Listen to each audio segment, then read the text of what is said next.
قال الله تبارك وتعالى في كلامه المجيد: أعوذ بالله من الشيطان الرجيم إلا من تاب وآمن وعمل صالحا فأولئك يبدل الله سيئاتهم حسنات وكان الله غفورا رحيما رب اشرح لي صدري ويسر لي أمري واحلل عقدة من لساني يفقهوا قولي ربي زدني علما۔ حضرین جمعہ، بزرگوں، نوجوان ساتھیوں، پیارے بچوں، اسلامی بھائیوں، اللہ رب العالمین کا بہت بڑا شکر اور اس کا احسان ہے کہ ابھی تک اللہ تعالیٰ نے ہم سب لوگوں کو زندہ اور باحیات رکھا ہے۔ اللہ رب العالمین کی جتنی تعریف کریں، اللہ تعالیٰ کا جتنا شکر ادا کریں اتنا ہی کم ہے۔ اس کی ایک نعمت کا صرف، جبکہ اللہ نے ہماری اوپر بڑی ساری نعمتیں کی ہیں، احسان کیے ہیں، ہم گن نہیں سکتے اس کو، لیکن کسی بھی ایک نعمت کا شکریہ اگر ہم ادا کریں اللہ کا، پوری زندگی نہیں کر پائیں گے۔ بعدہ درود و سلام نازل ہو اللہ کے آخری نبی جناب محمد الرسول اللہ صلی اللہ علیہ وسلم پر، جنہوں نے اللہ رب العالمین کا پیغام پوری ذمہ داری کے ساتھ اللہ کے بندوں تک، اپنی امت تک پہنچایا۔ اسلامی بھائیوں، نوجوانوں، بزرگوں، ہم اور آپ سب جانتے ہیں، سمجھتے ہیں کہ دنیا کا اکثر حصہ ختم ہو چکا ہے، یعنی دنیا کی جتنی مدت ہے اگر دیکھا جائے تو اکثر حصہ اس کا ختم ہو چکا ہے۔ قیامت کی بہت ساری نشانیاں واضح ہو چکی ہیں، قیامت بہت قریب ہے، لیکن ہم میں سے ہر شخص کی قیامت اسی وقت شروع ہو جاتی ہے جب اس کی موت آتی ہے۔ موت کے بعد کے مراحل بہت ہی خطرناک ہم سب لوگوں کے لیے ہے اگر ہمارے اعمال اچھے نہیں ہیں۔ اسی لیے اللہ کے نبی صلی اللہ علیہ وسلم کہا کرتے تھے کہ سب سے زیادہ عقل مند انسان وہ ہے جو موت کے بعد کی زندگی کو یاد کرے۔ ہمارے اندر ہم جانتے سب کچھ ہیں، اور کئی ساری چیزیں ہماری اندر سے ختم بھی ہو چکی ہیں۔ ان میں سے ایک چیز ہے احساس۔ ہمارے اندر سے احساس مر چکا ہے، کسی چیز کا ہمیں احساس نہیں ہوتا کہ اس کا انجام کیا ہوگا، ہمیں انجام کی فکر نہیں ہے۔ اگر ہم میں سے ہر شخص اپنے انجام کی فکر کرنے لگے تو شاید ہماری دنیا، ہماری زندگی بدل جائے۔ تو یہ احساس اگر ہمارے اندر پیدا ہو جائے تو ہم سے جو غلطیاں ہوتی ہیں، خطائیں ہوتی ہیں، گناہ ہوتے ہیں، ہم اللہ سے فوراً توبہ کر لیں۔ لیکن ایک بات دھیان رکھیں، ہم اگر اللہ سے معافی مانگتے ہیں، اگر اللہ سے توبہ کرتے ہیں، تو ہماری توبہ اس وقت تک قبول نہیں ہوگی جب تک ہم بدعات کو چھوڑیں گے نہیں۔ بدعات کے کاموں میں اگر ہم حصہ لے رہے ہیں تو ہماری توبہ ہرگز اللہ کے ہاں قبول نہیں ہو سکتی۔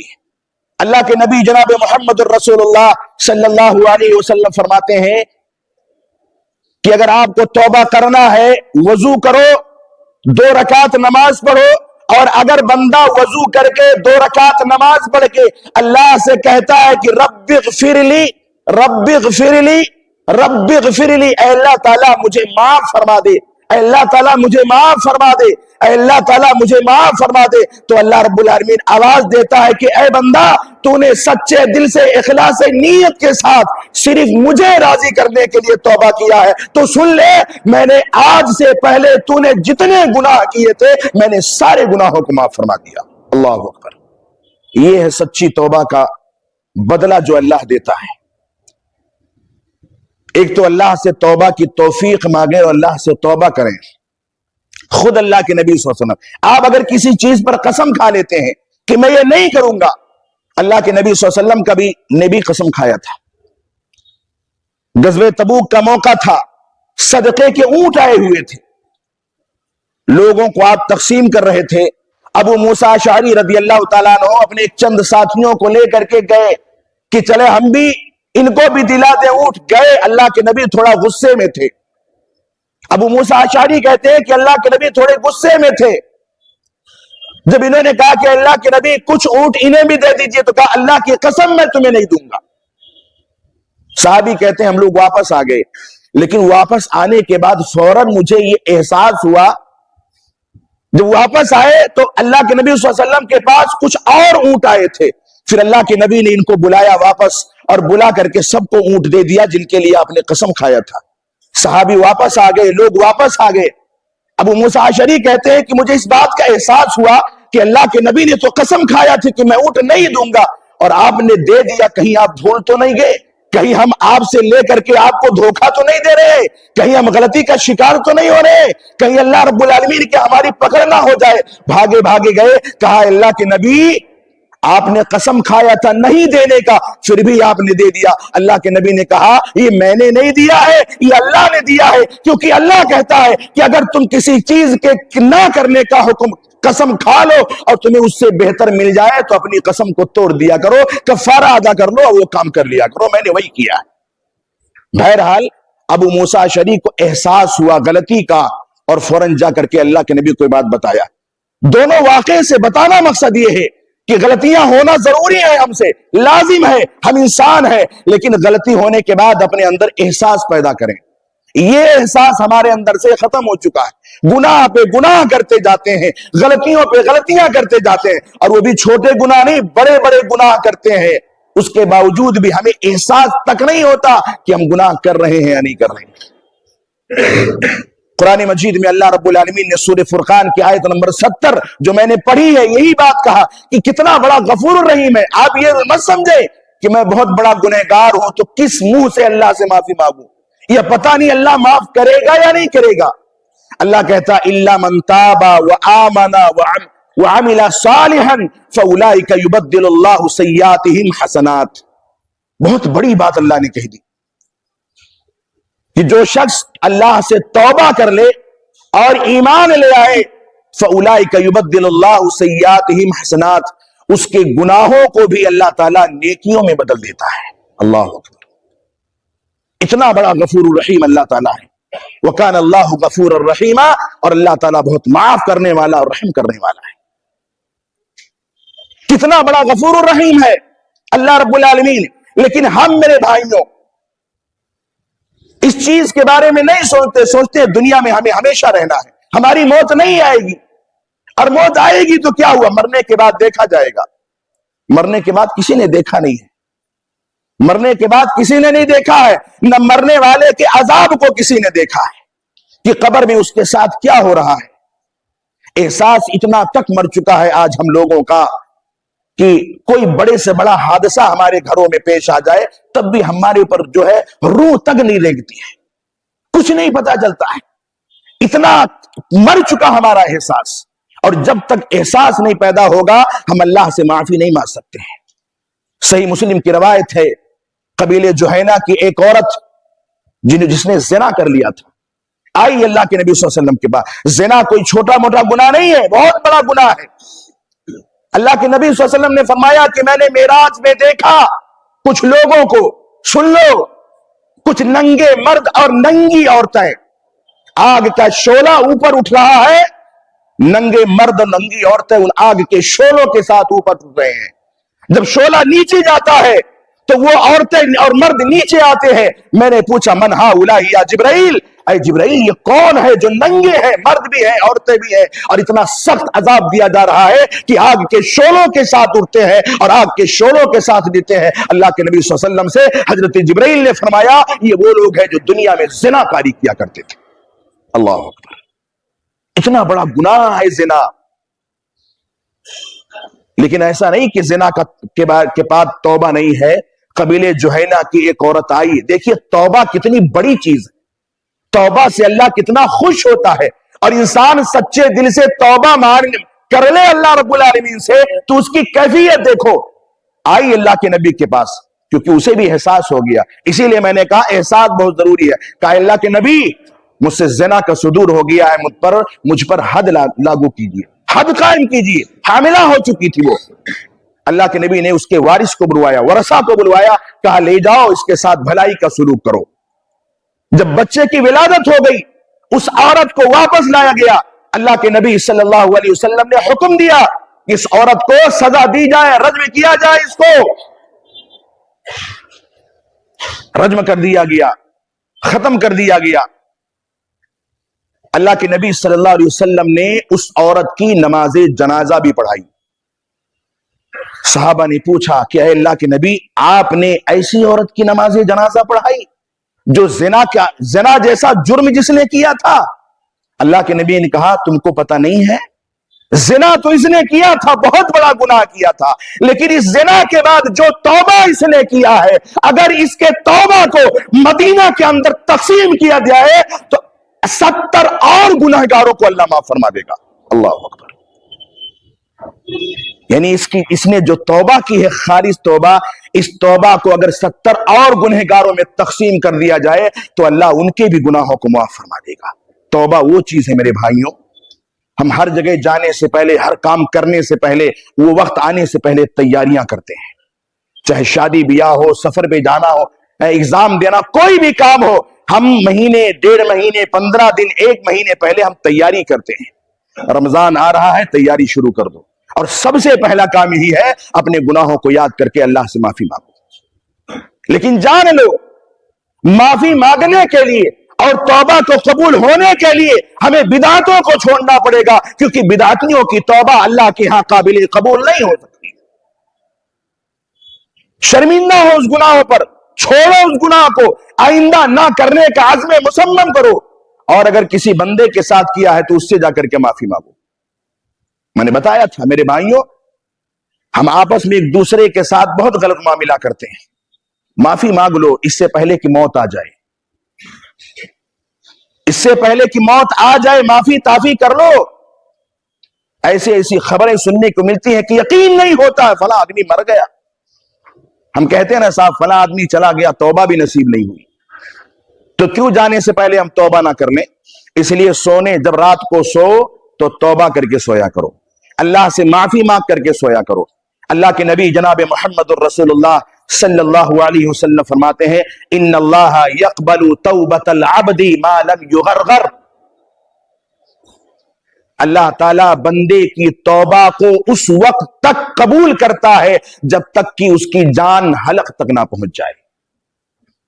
توبہ کا دروازہ کھلا ہے، اللہ سے توبہ کر کے تو دیکھو، اللہ سے معافی مانگ کر کے تو دیکھو۔ قرآن مجید کی سورہ نوح اٹھاؤ، اللہ رب العالمین نے کیا فرمایا؟ استغفروا ربکم انہ کان غفارا۔ ایک کام کرو کتنے فائدے ہیں۔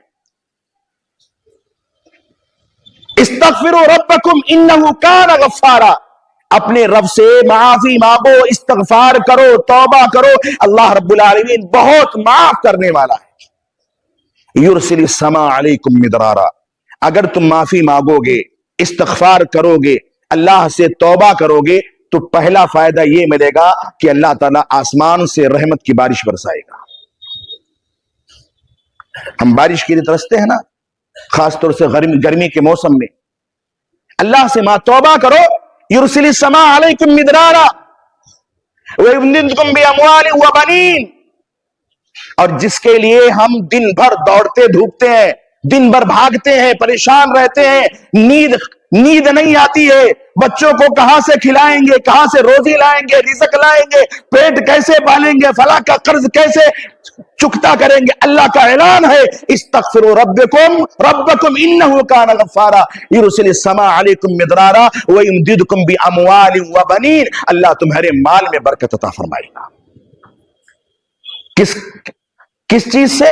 ایک تو ہم اللہ سے رزق مانگ رہے ہیں کہ اللہ روزی میں برکت دے, اور ایک تو اللہ سے کہہ رہے ہیں اللہ تعالیٰ میں گنہگار ہوں معاف کر دے. اس معاف کرنے کی وجہ سے اللہ تعالیٰ مال میں اور اولاد میں برکت عطا فرمائے گا. وَيَجْعَلْ لَكُمْ جَنَّاتٍ وَيَجْعَلْ لَكُمْ أَنْهَارًا, تمہارے باغات میں, تمہاری کھیتیوں میں اللہ برکت دے گا. تجارت میں, مال میں نفع ہی نفع ہوگا. کام کیا کرنا ہے؟ اللہ سے معافی مانگنا ہے, اللہ سے استغفار کرنا ہے, اللہ کے سامنے جھک کر کے, رو رو کے, گر گرا کے عاجزی کا اظہار کر کے اللہ تعالیٰ کے سامنے رو. اگر اس دنیا میں ہم اللہ کے سامنے نہیں روئے, اللہ سے معافی نہیں مانگے, تو میرے بھائیوں قیامت میں اتنا رونا پڑے گا کہ آنکھ سے آنسو ختم ہو جائے گا, خون نکلے گا. ان آنکھوں سے جس سے آج ہم آنسو نکالنے کو تیار نہیں ہے نا, انہی آنکھوں سے قیامت کے دن خون نکلے گا, خون. اور اس وقت کوئی معافی نہیں ہوگی. جو کچھ کرنا ہے اسی دنیا کی زندگی میں کر لو, جو کچھ معافی مانگنا ہے اسی دنیا کی زندگی میں مانگ لو. کوئی ضروری نہیں کہ آج ہم نے معافی مانگی اور اللہ نے آج ہی قبول کر لیا. اٹھاؤ سورہ توبہ, بڑے مشہور واقعہ ہے, کئی بار سنا ہوگا آپ نے. کعب بن مالک, ہلال بن امیہ, مرارہ بن ربیع, یہ 3 صحابہ کرام تھے جو غزوہ تبوک میں اللہ کے نبی صلی اللہ علیہ وسلم کے ساتھ غزوے میں نہیں گئے تھے. کعب بن مالک فرماتے ہیں کہ سوائے غزوہ بدر اور غزوہ تبوک کے کسی غزوے میں اللہ کے نبی کے غیر حاضر نہیں رہا. اور غزوہ تبوک میں تقریباً 80 لوگ نہیں گئے تھے, اور یہ 3 لوگ بھی تھے ان میں. اللہ کے نبی گئے, کس لیے نہیں گئے تھے؟ کوئی مجبوری نہیں تھی. غزوہ تبوک سے پہلے ان کے پاس اتنی فراوانی نہیں تھی. آج جو ہے اللہ کی عبادت سے دوری کی بہت بڑی وجہ, سچائی, امانت داری, نیکیوں اور بھلائیوں سے دوری کی بہت بڑی وجہ کیا ہے؟ دولت مند ہو جانا, دولت کا ہاتھ آنا. یہ اللہ کی عبادت اور اس کے ذکر سے دوری کی بہت بڑی وجہ ہے. اسی لیے قرآن میں اللہ نے فرمایا یا ایھا الذین آمنوا لا تلہکم اموالکم ولا اولادکم عن ذکر اللہ. کعب بن مالک رضی اللہ تعالیٰ عنہ کہتے ہیں کہ غزوہ تبوک سے پہلے میرے پاس اتنی فراوانی نہیں تھی, لیکن غزوہ تبوک کے موقع پر میرے پاس 2 سواریاں تھیں. لیکن میں نے سوچا کیا ہے, میرے پاس سواری ہے, ابھی بیٹھا اور پھٹ سے پہنچ جاؤں گا. سخت گرمی کے موسم میں غزوہ تبوک ہوا تھا. صحابہ کرام گئے, اللہ کے نبی گئے, وہاں پہنچ گئے. اللہ کے نبی نے راستے میں کہیں کعب بن مالک کا ذکر نہیں کیا. وہاں پہنچے, کہا کہ اب کعب بن مالک نہیں ہے, کیا ہوا؟ بہرحال غزوہ بھی ہو گیا, صحابہ کرام اللہ کے نبی واپس بھی آ گئے. اللہ کے نبی صلی اللہ علیہ وسلم اب یہ سوچنے لگے کہ میں کیا کروں. دیکھو ایمان والوں کی علامت دیکھ لو کہ اللہ کے نبی لوگوں کو بلائیں گے, اور بلایا اللہ کے نبی, سب جا کر کے کوئی نہ کوئی بہانہ کر کے چھوٹ گئے. جیسے ہم اور آپ کر لیتے ہیں, بچے کر لیتے ہیں, جھوٹ بول دیتے ہیں. بچوں کے لیے بھی نصیحتیں سن لو, ہمیشہ سچ بولو. ماں باپ مارے, سزا دے, تکلیف دے, استاد سزا دے, چلے گا, لیکن جھوٹ کبھی مت بولنا. کیونکہ اگر سچ بولو گے تو انشاءاللہ اللہ رب العالمین کی نظر میں بھی, اور جس کے سامنے سچ بولو گے اس کے نظر میں بھی تم بہت بڑے ہو جاؤ گے. سزا مل سکتی ہے, اور ہو سکتا ہے تمہاری سچائی کی وجہ سے وہ معاف بھی کر دے, اور اللہ تو معاف کرے گا ہی. کعب بن مالک کہتے ہیں لوگوں نے بہانہ بنا کر کے چھڑا لیا اپنے آپ کو, لیکن میں نے سوچا کہ اگر میں بہانہ بناؤں گا تو مجھے امید ہے اللہ تعالیٰ نبی کو بتا دے گا. اللہ اکبر, کتنی بڑی سوچ دیکھو. بہانہ نہیں بنایا, کہا اللہ کے نبی کوئی مجبوری نہیں تھی. اعلان کر دیا اللہ کے نبی نے. مختصراً یہ ہے کہ اللہ کے نبی نے ان 3 صحابہ کرام کے بارے میں اعلان کر دیا آج سے کوئی صحابہ ان سے تعلق نہیں رکھے گا. اللہ اکبر. ہمارے اور آپ کے گھر میں اگر گھر والے بات نہ کرے تو ہم سوچتے ہیں کہ کہیں جا کر کے ڈوب کے مر جائے, ختم ہو جائے. محلے والے, معاشرے والے منہ پھیر لے تو دنیا تنگ ہو جاتی ہے, زمین تنگ ہو جاتی ہے. کہاں جائے, کس سے ملے؟ سب سے رشتہ توڑ دیا گیا ان کا. اور اخیر میں یہ بھی ہوا کہ اللہ کے نبی نے ان کی بیویوں سے کہا تم بھی میکے چلے جاؤ, آج سے تم بھی ان سے رشتہ مت رکھنا. اب تو اور زمین تنگ ہو گئی، جائے تو کہاں جائے۔ بادشاہوں نے آفر دیا لیکن قبول نہیں کیا، سچائی پہ قائم رہے، جھوٹ نہیں بولا، اللہ سے معافی مانگتے رہے، توبہ کرتے رہے۔ 49 راتیں بیت گئی میرے بھائیوں، 49ویں رات کو اللہ رب العالمین آسمان سے قرآن کی آیت اتارتا ہے کہ تینوں صحابہ کرام کے بارے سن لو، اللہ نے تمہاری توبہ قبول فرما لی۔ کتنی بڑی خوشی رہی ہوگی۔ کعب ابن مالک کہتے ہیں میں نے جب نظر دوڑایا تو دور دور تک لوگ خالی مجھے مبارکباد دینے اور ملنے آ رہے تھے۔ اتنی تکلیفیں برداشت کی، لوگوں نے رشتہ توڑ لیا، نبی نے رشتہ توڑ لیا، بیویوں کو رشتہ توڑا دیا گیا، لیکن سچائی پہ قائم رہتے ہوئے اللہ سے معافی مانگی اور اللہ نے قرآن کی آیت نازل کر کے ان کے واقعے کو قرآن کا حصہ بنا دیا۔ یہ توبہ کا فائدہ ہے میرے بھائیوں، معافی مانگو اللہ سے۔ گناہ بہت کرتے ہیں ہم لوگ، کوئی حد نہیں ہمارے پاس کہ گناہ ہم کتنا کرتے ہیں، کاؤنٹ نہیں کرتے، شمار نہیں کرتے۔ ضرورت اس بات کی ہے اٹھاؤ اللہ کے سامنے ہاتھ۔ اللہ کا وعدہ ہے کہ اے میرے بندے اگر تو نے میرے سامنے ہاتھ اٹھایا تو میں تیرے ہاتھ کو خالی واپس نہیں کروں گا۔ شرم آتی ہے اللہ کو، لیکن ہم ہے کہ ہمیں توفیق نہیں ہوتی کہ کچھ وقت دے کر کے تنہائی میں بیٹھ کر کے اللہ سے معافی مانگ لیں۔ میرے بھائیوں بہت ضرورت ہے، ہم سب انسان ہیں، خطا کار ہیں، گنہگار ہیں۔ کعب ابن مالک کہتے ہیں میری زندگی کا سب سے بہترین دن تھا وہ جس دن میری توبہ قبول ہوئی۔ ایسے بہت سارے واقعات ہیں، قرآن کی آیات اور احادیث بھری پڑی ہیں توبہ توبہ کرنے والے اور ان کے ثمرات اور فضائل کے تعلق سے۔ بس خلاصہ یہی ہے کہ میرے بھائیوں رمضان آ رہا ہے، اور رمضان تو ابھی دور ہے، 25-30 دن، ایک مہینہ ہے۔ ہم یہ سوچے کہ پتہ نہیں کل کا دن ہم دیکھ پائیں گے یا نہیں دیکھ پائیں گے، شام کو عشاء کی نماز پڑھ پائیں گے ہی نہیں، صبح کا سورج ہماری نظروں کے سامنے آئے نہیں آئے نہیں معلوم ہم کو۔ اس سے پہلے توبہ کر لو، ورنہ پھر یہی ہوگا فلاں آدمی اچانک مر گیا، توبہ کی توفیق بھی نہیں ہوئی۔ اللہ سے دعا ہے کہ اللہ ہم سب کو نیک عمل کی توفیق عطا فرمائے، اللہ تعالی ہماری گناہوں کو خطاؤں کو معاف فرمائے، اللہ ہمیں توبہ کی توفیق اور استغفار کی توفیق اللہ عطا فرمائے۔ ہم سب کو جب تک دنیا میں رکھے، دنیا ایمان پر رکھے، خاتمہ بالخیر کرے، آمین۔ تقبل یا رب العالمین، بارک اللہ لنا ولکم فی القرآن العظیم، ونفعنی وإیاکم بالآیات والذکر الحکیم، انہ تعالی جواد قریب بالکم الرؤوف الرحیم۔